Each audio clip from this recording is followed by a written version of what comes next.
ask a question first of all. Is there anyone in this room who's never experienced any stress in their life? No stress. Just raise your hand. I'm really glad that I've got an audience here today. An audience that's going to learn a little bit about what I want to talk about. I want to talk about stress. But I want to define stress first of all. I could talk about it for an hour, but I only have 10 minutes. I'm really aware of that. A degree of stress is necessary in everyone's life. You had that stress this morning when you got out of bed, you knew you had to be here, get dressed, get in the car, leave here on time. That's the sort of stress you need to have in your life, the timekeeping stresses. But when it gets to overwhelm, when it gets to burnout, that's when you need to really take a really strong look at yourself. What I want to talk to you about today is what's happening in your brain and your body. And then I'll give you at the end of that a few little tips and hints that you can take away to use now, over the Christmas break time, and into New Year, let's hope. So I'm going to use my arm to demonstrate your brain and your body. So you can put your hand up if you want to and come along with me. If you just put your thumb across the palm of your hand, fold your forefingers over the top, there you've got a brain. You bend it slightly because your brain's not straight, so you need to put it on a little bit of an angle. It's a little bit bigger than this, but that's your brain. The four fingers at the front represent your prefrontal cortex, the area that sits behind your forehead and goes down the back of your eyes. And that's your thinking, your processing, your creative. That's that part of the brain there. This area here is the limbic region, and there's some really interesting characters that I want to tell you about in a moment. And this is our brain stem down here, the automatic function of the brain. And I'll use this to demonstrate stress a little later when we get to the body. Now, when you're stressed, let me go back to these characters in here. If you go for a stress test, they measure your HPA axis. So just listen carefully. Hypothalamus. There's a little character in there who's like the general manager of your organisation. Now, general managers don't usually know everything at the ground floor, do they? He sends a message down to the frontline manager, the pituitary, the H, the P, the pituitary glands are the frontline managers. They know everything about those factory floor workers. Who are the factory floor workers?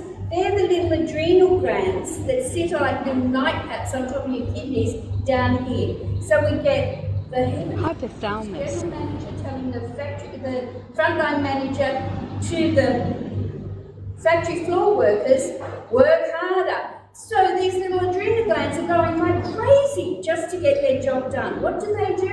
They produce adrenaline. That's that panting, heart rate, blood flow. They also produce cortisol. And when you get a flood of cortisol, you will get brain fog. Has anyone been a bit foggy in the brain lately?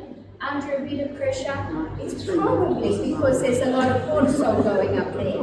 So we've got a brain-body loop going on here. We call this the brain-body stress loop. But wait a minute, there's another loop going on.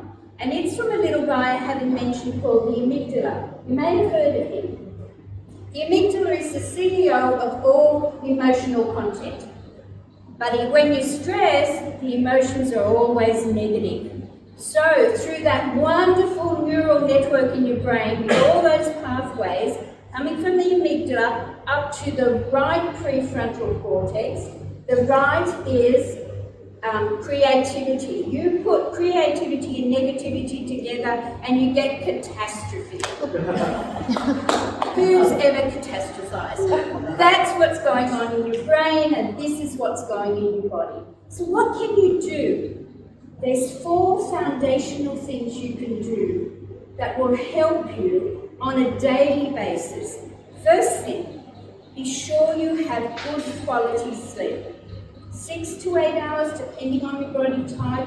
If we had a 24-hour clock, between 10 and 2 is the best time for that hippocampus to go to work and file away the stuff. But if you're a little bit of a night owl, you might want to shift the boundaries a little bit. Realistically, most people, between 10 and 2 is where you get the best quality sleep. 6 to 8 hours. If you're not getting good quality sleep, see what you can do to fix that, because really, you know what you feel like the next morning if you've been up and awake 5 or 6 times a night. Number 2 is nutritious food. When we're stressed, what do? No time. Let's pick up a takeaway. Let's go to McDonald's. Let's do this. Let's look at the food that you're eating and make sure that you've got good, nutritious food going into your body and lots of water. And as well as that, I know it's a sad time of the year to say this, just watch the alcohol you're consuming. The third one is exercise. Now, it doesn't mean you've got to go out and join a gym. Someone put a gym membership in front of me, I probably vomit. But I walk every morning. I was up at 5 this morning walking before I came here. I've got to keep my body moving because I've got to look after this body. I think I'm probably the oldest person in the room, but I won't tell you that. But I've got to look after it. So walking works for me. Yoga also works. Find what works for you. Find something to move your body.